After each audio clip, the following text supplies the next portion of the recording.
Hello friends, I'm coming to you from the beautiful city of Forte dei Marmi in Italy, on the west coast of the country.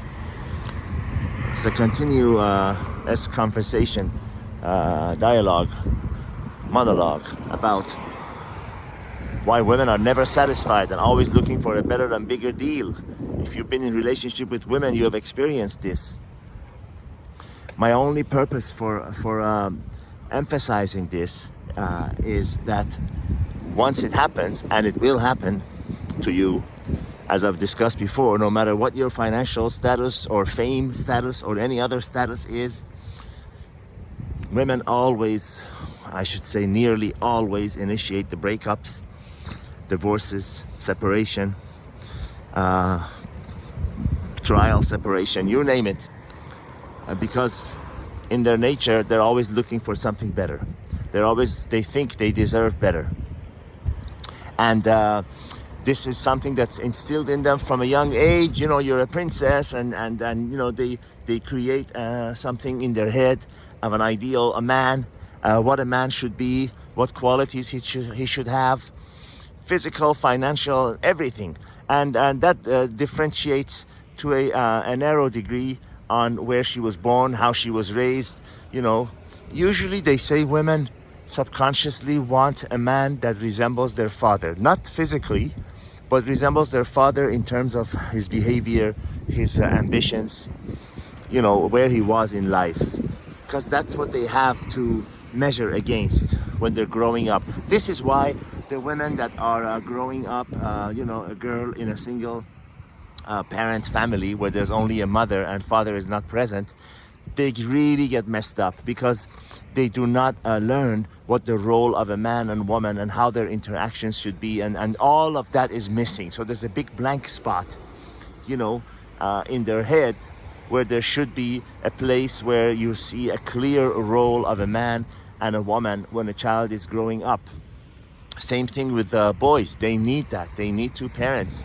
There's an old saying in the East, translated into English, it means the child basically grew up at their parents' dinner table. What it really is saying is that when the child was growing up, you know, eating breakfast, lunch, dinner, there was a father and there was a mother, a balanced, you know, appearance.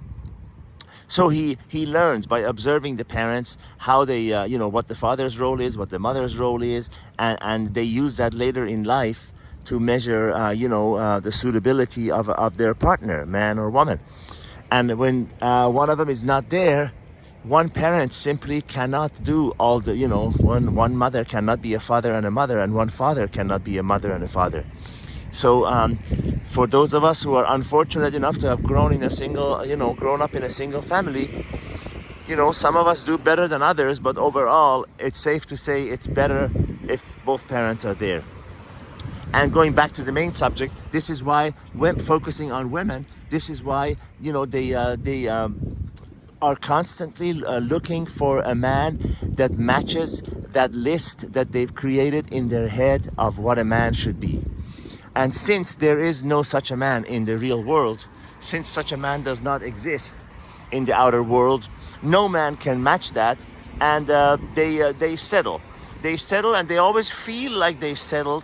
And in every situation that comes up, now regardless of how successful that man is, they will remind him, either verbally or with their actions or with their behavior, that he is a couple lists short of what he should be.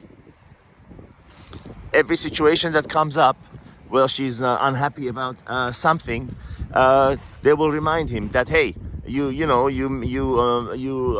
check the mark box on maybe 7 or 6 of the boxes, but not the other 32.